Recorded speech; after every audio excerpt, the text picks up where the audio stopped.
So the first job was actually a place called Coffee House and Gallery up in Port Angeles, Washington. Um, and so for whatever reason, my dad and mom loved to move around a lot. So I actually went to 11 different schools before I graduated high school.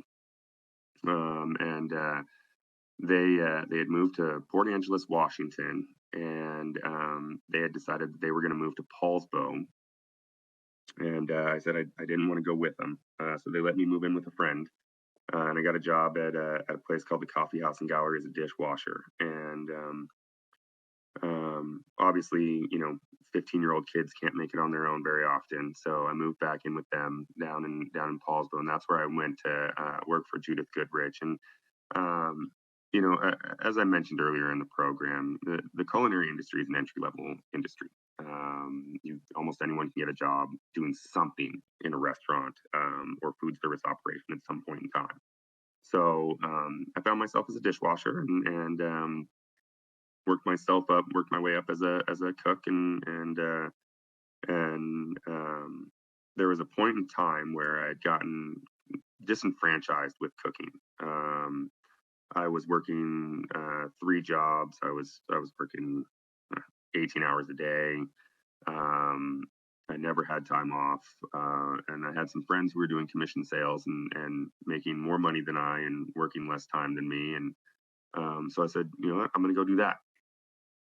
And I went and I, uh, I I was never good at sales.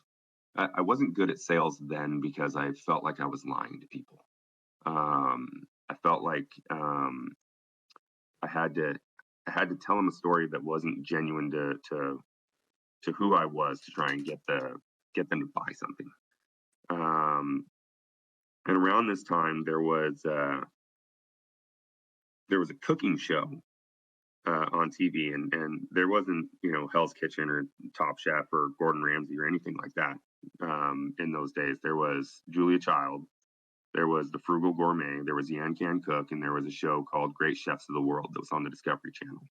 And Great Chefs of the World, they would have 3 10-minute segments where they would go around to different hotels and resorts and castles. And so there was this episode where there was a cook in a castle in northern England, and he was cooking this dish called salt crust duck. And he took this duck breast and he put it on a pan, and then he took a bowl and he poured in an entire box of kosher salt. And then he cracked a couple of egg whites in there, mixed in some fresh thyme, mixed it all together, and poured it on top of this duck breast and put it in the oven. I thought to myself, there's no way that duck is going to be edible. So as it's cooking, he starts talking about the chemical reaction that's happening where the egg whites are binding with the salt and creating this crust. And as the moisture tries to leave the duck, it hits the salt and it can't get out. And it gets penetrated back into the duck. And he pulls this thing out and he cracks the salt crust and brushes it off and proceeds to slice the most beautiful, juiciest piece of duck I've ever seen in my life.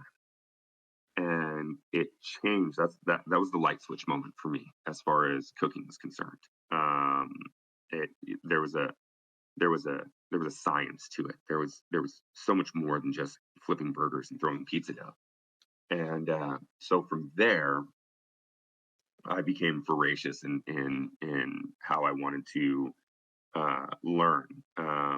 I didn't have the resources to go to Europe and stage in fancy restaurants and learn under chefs. So I went to the library, and I went to the bookstore and I bought Thomas Keller's French Laundry Cookbook, and I went and got ingredients and cooked my way through it, and I went and got the CIA textbook for the Culinary Institute of America, and I started just teaching myself. And um, so that's really where my acumen started to grow. Um, and as I've mentioned earlier, I've always been confident. I've never been shy. I've always been the one who would walk into the room and say, hi, I'm Tanner, and I'll cook you the best meal you've ever had in your life. And I was very blessed by opportunities and people that believed in me along the way. I mean, Greg built an ice arena and gave a 24-year-old kid an opportunity to design and develop an entire kitchen. And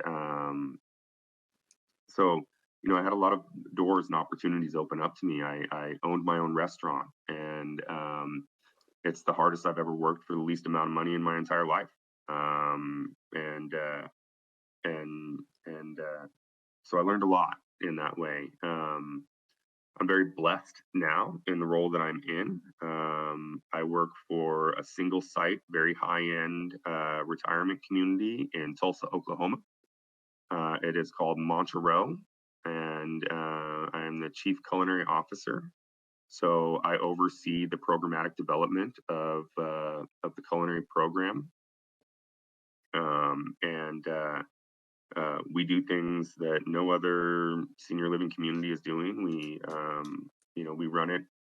I have 5 different venues. I run them all as restaurants. We change our menus every 6 to 7 weeks, which is very unconventional, but we have to avoid redundancy. And it's a very challenging, but it's a very fun job.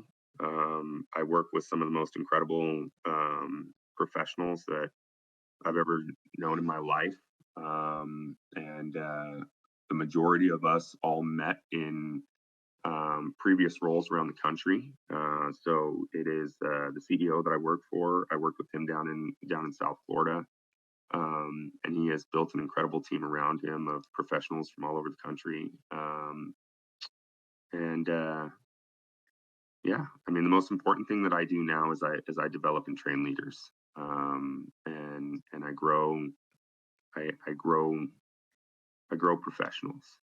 I like to think that cooking and the culinary side of it is it's just a piece of a much larger and more important role.